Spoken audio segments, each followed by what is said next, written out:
ಮಕ್ಕಳಿಗೆ ಒಂದು ಊಟದ ವ್ಯವಸ್ಥೆ ಒಂದು ಕಾರ್ಯಕ್ರಮವನ್ನು ಏರ್ಪಾಡು ಮಾಡಲಾಗಿತ್ತು.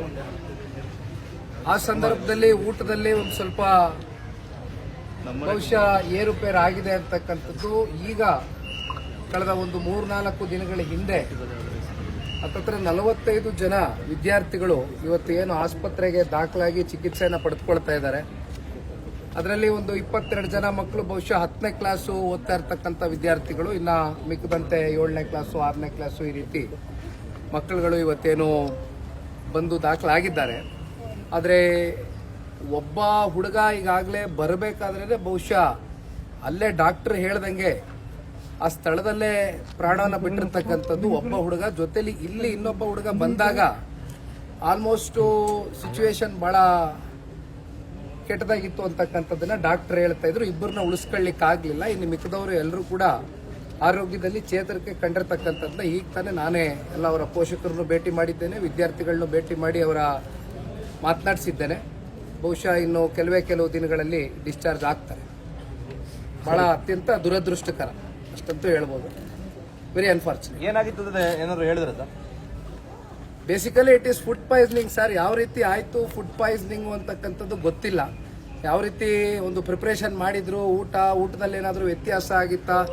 ಯಾಕೆಂದರೆ ಅವತ್ತು ಹೋಳಿ ಇತ್ತು ಅಂತಕ್ಕಂಥದ್ದು ನಮ್ಮೆಲ್ಲರ ಒಂದು ನನಗೆ ಸಿಕ್ಕಿರ್ತಕ್ಕಂಥ ಮಾಹಿತಿ, ಹೋಳಿ ದಿನ.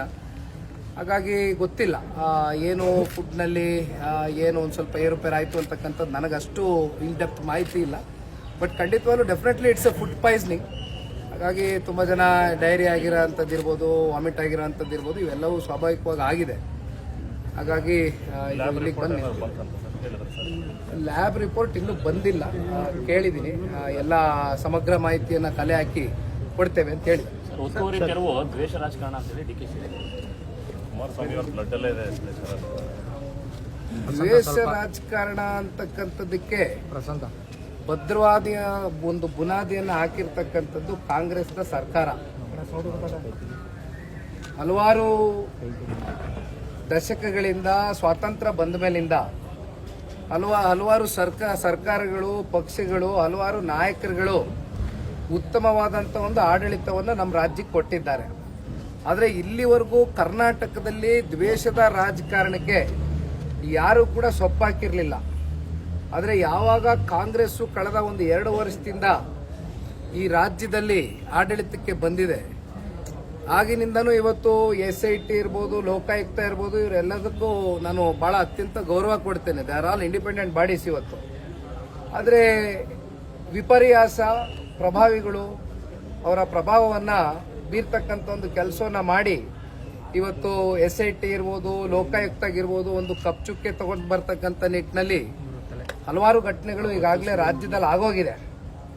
ಅದರ ಉದಾಹರಣೆಗಳು ಮತ್ತೆ ನಾನು ನಿಮ್ಮ ಕಣ್ಣು ಮುಂದೆ ಇಡಲಿಕ್ಕೆ ಬಯಸೋದಿಲ್ಲ. ಅದು ರಾಜ್ಯದ ಜನತೆ ಕೂಡ ಆಗೋಗಿದೆ. ಈಗ ಕೇತಗಾನಹಳ್ಳಿ ವಿಚಾರಕ್ಕೆ ಸಂಬಂಧಪಟ್ಟಂತೆ 1985 ನಾನು ಇನ್ನೂ ಜನಿಸಿರಲಿಲ್ಲ ಆಗಿನ್ನು. ತಂದೆಯವರು ಇಲ್ಲೇ ಮೈಸೂರಿನಲ್ಲಿ ಚೆನ್ನಂಬಿಕಾ ಅಂತಕ್ಕಂಥದ್ದು ಇವತ್ತಿಗೂ ಕೂಡ ಹಾಗೆ ಇದೆ. ಒಂದು ಪ್ರೊಡಕ್ಷನ್ ಸಂಸ್ಥೆ ಆಗೂ ಇದೆ. ಆಸ್ ಎ ಡಿಸ್ಟ್ರಿಬ್ಯೂಟರ್ ಆಗಿ ಬಹಳ ಅತ್ಯಂತ ಯಶಸ್ವಿ ಹಂಚಿಕೆದಾರರಾಗಿ ಚಿತ್ರರಂಗದಲ್ಲಿ ಒಂದು ವೃತ್ತಿ ಜೀವನ ಪ್ರಾರಂಭ ಮಾಡಿದ್ರು. ಮೈಸೂರಿನಲ್ಲಿ ಏನೋ ಒಂದು ಆಫೀಸ್ನ ಇಟ್ಕೊಂಡಿದ್ರು. ಆ ಸಂದರ್ಭದಲ್ಲಿ ಅವ್ರಿಗೆ ಆ ವೃತ್ತಿ ಜೀವನದಲ್ಲಿ ಅವರು ಶ್ರಮಪಟ್ಟು ದುಡಿದಂಥ ದುಡ್ಡು, ಅದರಲ್ಲಿ ಅವರು ಕೇತಗಾನಹಳ್ಳಿಯ ಒಂದು ಜಮೀನನ್ನು ಖರೀದಿ ಮಾಡಿದ್ದಾರೆ. ಆದರೆ ಕಳೆದ ಒಂದು 10 ವರ್ಷದಿಂದ ನಿರಂತರವಾಗಿ 2013ರಿಂದ ಇದೆ. ನಿನ್ನೆ ಮೊನ್ನೆ ಉಟ್ಕೊಂಡಿರ್ತಕ್ಕಂಥ ವಿಚಾರ ಅಲ್ಲ. ಹಲವಾರು ಸರ್ಕಾರಗಳು ಬಂದಿದೆ, ಹೋಗಿದೆ. ಆದರೆ ಅವ್ರ ಕಣ್ಮುಂದೆ ಇರತಕ್ಕಂಥದ್ದು ಒಂದೇ ಕೇತಗಾನಹಳ್ಳಿ ವಿಚಾರ. ಇವತ್ತು ಅದು ಕಾನೂನು ಅಡಿಯಲ್ಲಿದೆ. ಈ ನೆಲದ ಕಾನೂನಿಗೆ ಯಾರೇ ಆಗಲಿ ತಲೆಬಾಗಬೇಕಾಗ್ತದೆ. ಕಾನೂನಾತ್ಮಕವಾಗಿ ನಾವು ಯಾವ ರೀತಿ ಹೋರಾಟವನ್ನು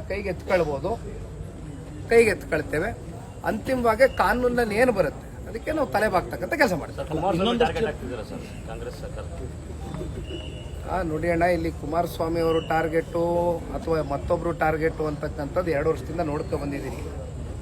ಇತ್ತೀಚೆಗೆ ಏನಾಯಿತು, ಒಬ್ಬ ಭಾರತೀಯ ಜನತಾ ಪಾರ್ಟಿಯ ವಿಧಾನ ಪರಿಷತ್ನ ಸದಸ್ಯರು ಸದನದ ಒಳಗಡೆ ಏನೋ ಒಂದು ಬಹಳ ಅವಹೇಳನಕಾರಿಯಾಗಿ ಒಂದು ಪದ ಬಳಕೆ ಮಾಡಿದ್ದಾರೆ ಅಂತಕ್ಕಂಥದ್ದು ಒಂದು ಆಪಾದನೆ ಮಾಡಿದ್ರು. ಒಂದು ಹೆಣ್ಣು ಮಗಳ ಮೇಲೆ ಏನೋ ಮಾತನಾಡಿದ್ರು ಅಂತಕ್ಕಂಥ.